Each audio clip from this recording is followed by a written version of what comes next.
Good evening, ladies and gentlemen, and welcome to the 7 o'clock main news. In tonight's headlines, the custodian of the two holy mosques received GCC officials to discuss the best interest of Gulf peoples.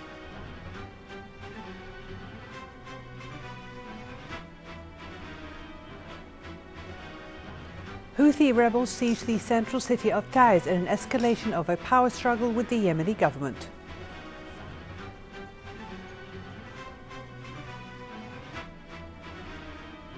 Car bombings in a Kurdish city in northeastern Syria killed dozens during celebrations.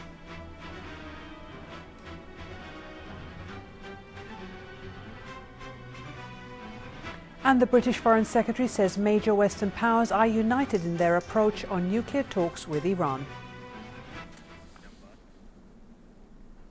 His Highness the Emir Sheikh Sabah Al Ahmed Al Jaber Al Sabah received this morning at Saif Palace His Highness the Crown Prince Sheikh Nawaf Al Ahmed Al Jaber Al Sabah.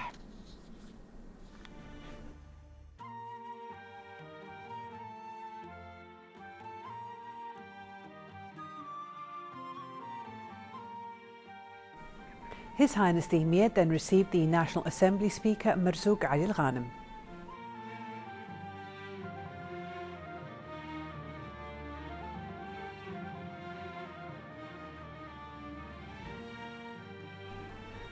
His Highness the Emir also received His Highness Sheikh Jaber Al Mubarak Al Hamad Al Sabah, the Prime Minister.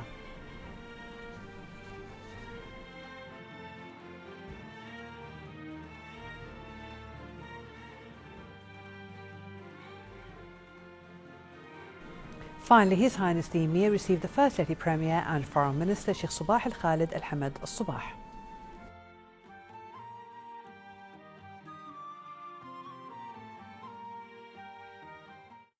His Highness the Emir Sheikh Sabah Al Ahmed Al Jaber Al Sabah received today noon at Saif Palace the Minister of Communications, Minister of State for Municipal Affairs and Chairman of Kuwait Ports Authority of the KPA, Isa Ahmed Al Kandari.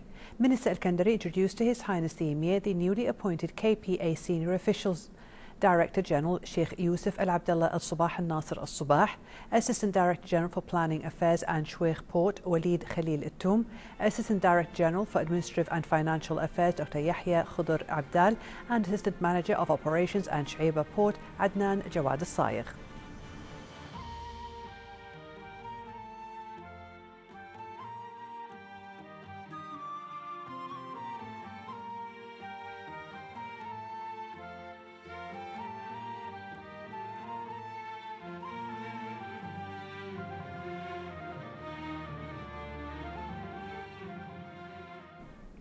In addition, Minister Al Kandari, who is also Chairman of the Supreme Council of Civil Aviation or the SCCA, introduced to His Highness the Emir the Chairman of the Director General of Civil Aviation, the DGCA, Fawaz Abdulaziz Al Farah, Director General of the DGCA, Yusuf Sulaiman Al Fawzan, and Deputies of the Director General, Fahad Sulaiman Lugayan, Khalid Mbarak Al Shaibi, Imad Faleh Al Jilwi, and Ahmed Isa Al Ghoud on the occasion of appointing them to their new posts.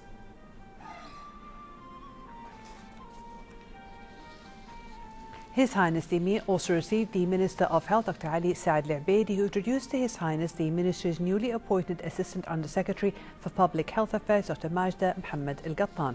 The three meetings were attended by the Deputy Minister of Amir Diwan Affairs, Sheikh Ali Jarrah Al Sabah.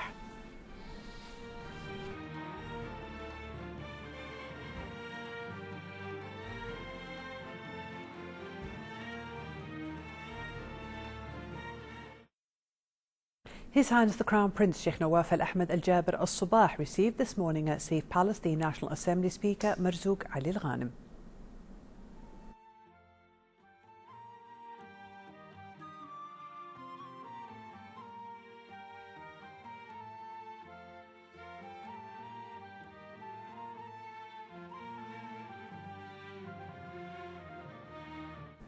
His Highness the Crown Prince then received His Highness Sheikh Jaber Al Mubarak Al Hamad Al Sabah, the Prime Minister.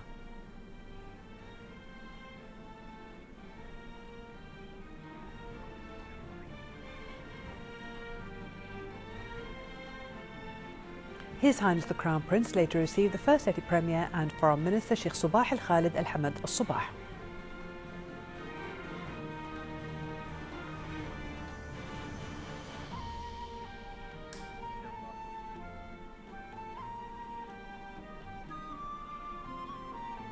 His Highness the Crown Prince also received the Deputy Premier and Minister of Interior Sheikh Mohammed Khalid Al-Hamad Al-Sabah.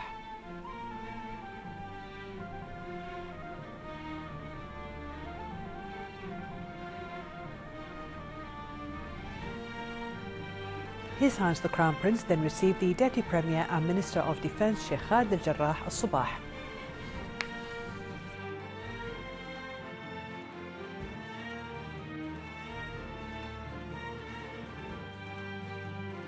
Later on, His Highness the Crown Prince received the Deputy Premier and Minister of Commerce and Industry Dr. Abdul Muhsin Mid'ij Al-Mid'ij.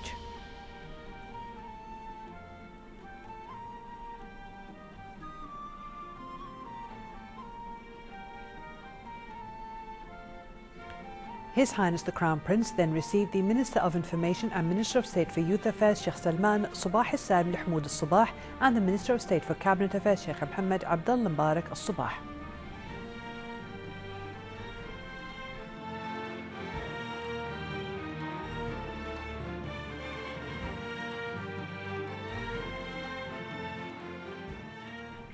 Finally, His Highness the Crown Prince received the Minister of Health, Dr. Ali Saad Al-Ubaidi, who introduced to His Highness the Crown Prince the Ministry's Assistant Under Secretary for Public Health, Dr. Majda Mohammed Al-Gattan. His Highness the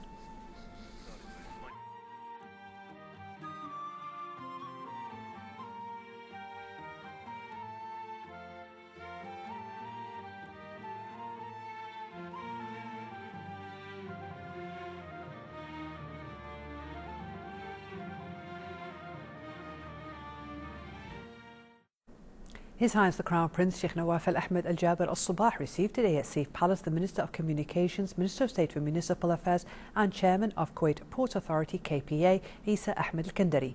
Minister Al-Kandari introduced to His Highness the Crown Prince the newly appointed KPA senior officials, Director General Sheikh Yusuf Al-Abdullah Al-Sabah Al-Nasir Al-Sabah, Assistant Director General for Planning Affairs and Sheikh Port Walid Khalil Al-Toum, Assistant Director General for Administrative and Financial Affairs Dr. Yahya Khudur Abdal, and Assistant Manager of Operations and Shaiba Port Adnan Jawad Al-Sayigh.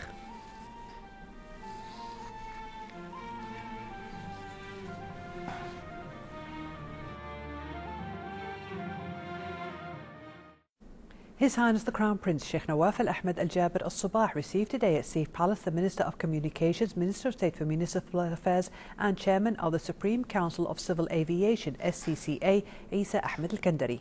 During the meeting, Minister Al-Kandari introduced to His Highness the Crown Prince the newly appointed senior officials. Director General of the SCCA, Directorate General Yusuf Sulaiman Al-Fawzan and his deputies Fahd Sulaiman Lugayyan, Khalid Al-Mubarak Al-Shaibi, Imad Falih Al-Jalawi and Ahmed Isa Al-Qud. The meeting was attended by DGCA Chairman Fawaz Abdulaziz Al-Farah. His Highness Sheikh Jabir Al-Mubarak Al-Hamad Al-Sabah, the Prime Minister, received today at Safe Palace the Minister of Health Dr. Ali Saad Al-Ubaidi, who introduced to His Highness the Ministry's newly appointed Assistant Under Secretary for Public Health Dr. Majda Mohammed Al-Gattan.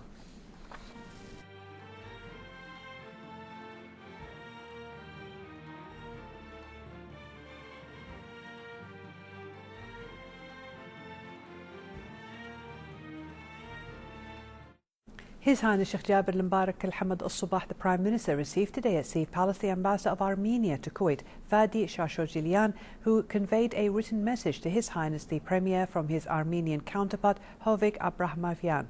The message included an invitation for His Highness the Prime Minister to visit Armenia to boost bilateral ties in various fields.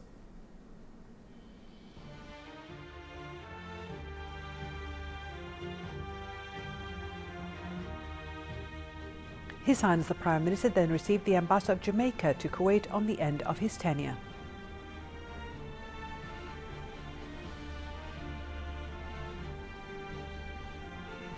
His Highness the Prime Minister also received the Ambassador of Oman to Kuwait, Hamid bin Saeed bin Salim Al-Ibrahim.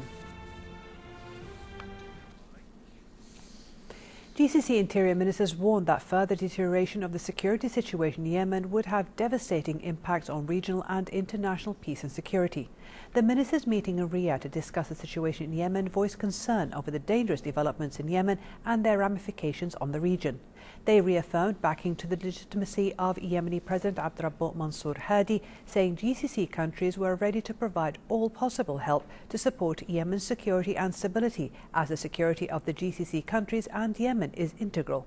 Meanwhile, the custodian of the two holy mosques, King Salman bin Abdulaziz, met several senior Gulf Arab officials, including the Crown Princes of Bahrain and Abu Dhabi, as well as the Prime Minister of Qatar and Kuwait's Deputy Premier.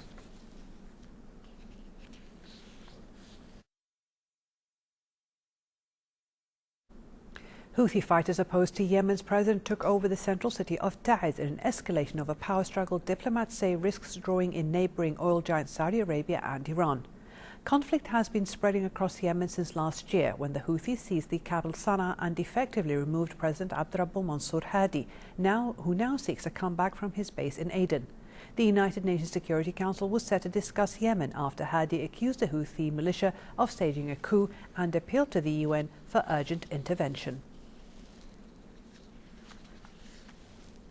At least 25 people were killed and 80 others wounded in car bombings in northeastern Syria. Syrian state media said the attacks took place as people celebrated the New Year festival Nowruz in the mainly Kurdish city of Hasaka.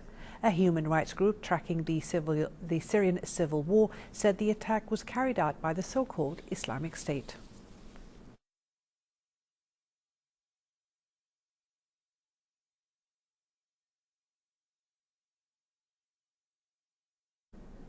The Tunisian government has released footage showing gunmen walking through the Bardo Museum during the attack that killed 25 people on Wednesday. At one point, it shows the two attackers bumping into another man who was allowed to flee after the brief encounter. Authorities said they had arrested more suspects in connection with the attack in the capital, Tunis.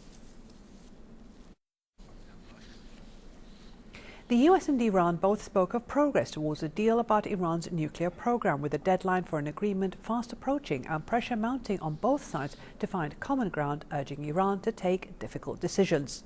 The British, French, German and US foreign ministers noted substantial progress in the discussions with Tehran, which are due to resume next week, but said there was still no agreement on some important issues. Iran and the six world powers are in negotiations to clinch a landmark deal that would have the country scale back its controversial nuclear program in return for relief from sanctions. The complex deal on the table, due to be finalized by July, is aimed at convincing the world that Iran will not build nuclear weapons under the guise of its ongoing civil energy program. Talks with Iranian officials as well as Chinese and Russian negotiators will resume this week, with the March 31st deadline looming.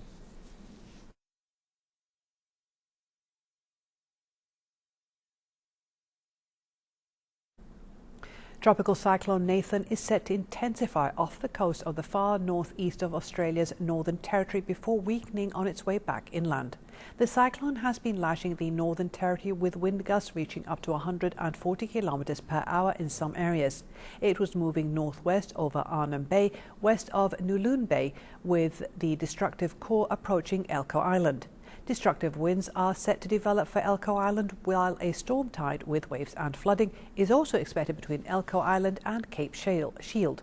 According to the Bureau of Meteorology, the cyclone is expected to strengthen into a Category 3 offshore tomorrow. His Excellency Sheikh Mohammed Abdullah Mbarak Al-Sabah, Minister of State for Cabinet Affairs, recently inaugurated the 6th Annual Smart Government Award held at the Symphony Hotel. Organised by E-Government Excellency Awards Academy, the annual event is a collaborative effort representing each nation of the GCC.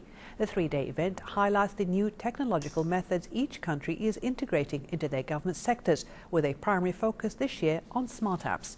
Our reporter Badriya Saleh brings us more. His Excellency Sheikh Mohammed Abdullah Mbarak Sabah, Minister of State for Cabinet Affairs, inaugurated the award ceremony for the annual GCC E-Government Awards. The three-day event starts with an intensive workshop educating regional representatives on new technology that can assist governments in their transition to the digital world. There is no doubt that choosing Kuwait to host this important award is a great privilege for Kuwaiti public institutions. I would like to express my gratitude to the organizers of this award for choosing Kuwait. Today, new technology is deeply rooted in our lifestyles. The fact that a private institute spends a lot of time, effort, and money to evaluate all these applications and projects and honor those winners warms my heart and proves the quality of the civil Arab society. This year's workshop focused on software development lifecycle and smart government smart apps. The event speakers were experts in the field of smart cities and smart government with diverse backgrounds in technology, including a few who worked for Microsoft and world-renowned web and app developers.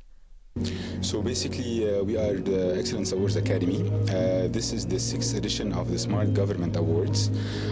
As you know, now the government or the technology in the government has moved from e-government or electronic government to smart government. So it's getting more personalized. It's going to the citizen itself. It's facilitating all its procedures, especially whatever is connected to the government. So this year's official coronation ceremony of the Smart Government Awards is dedicated to smart applications. The 3-day event always concludes with an award ceremony for the recipients, all pioneers in leading the way towards the smart government and smart cities in the GCC. Each year, the award committee picks a topic current and pertinent to technology and then scours the region for proper recipients. At Symphony Hotel, I'm Badriya Saleh reporting for the English News. And the Kuwait Stock Exchange ended today's session in the red zone as the weighted index shed 3.08 points while the price index lost 11.95 points and the KSX 15 index lost 7.93 points. The number of trades amounted to 3,283 transactions worth 14 million Kuwaiti dinars with 158 million shares changing hands.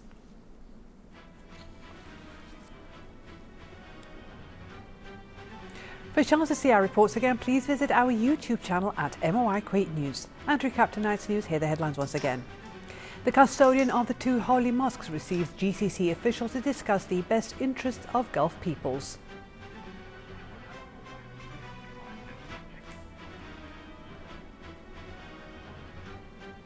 Houthi rebels sieged the central city of Taiz in an escalation of a power struggle with the Yemeni government.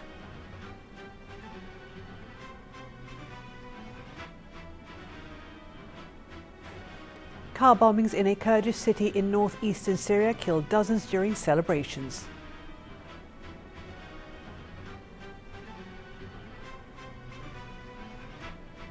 And the British Foreign Secretary says major Western powers are united in their approach on nuclear talks with Iran. Thank you for joining us.